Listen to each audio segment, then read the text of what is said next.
তিনি আল্লাহ, তিনি ব্যতীত কোনো উপাস্য নেই। তিনি অদৃশ্য ও দৃশ্যের পরিজ্ঞাতা। তিনি দয়াময়, পরম দয়ালু। তিনি আল্লাহ, তিনি ব্যতীত কোনো উপাস্য নেই। তিনি একমাত্র রাজা।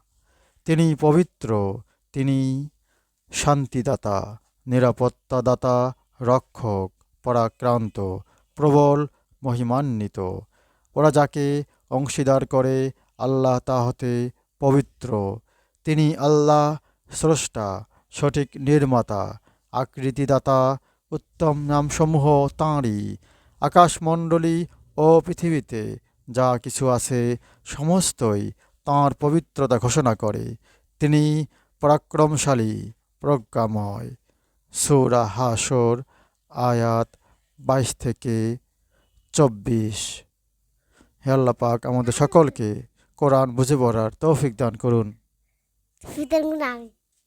আমিন।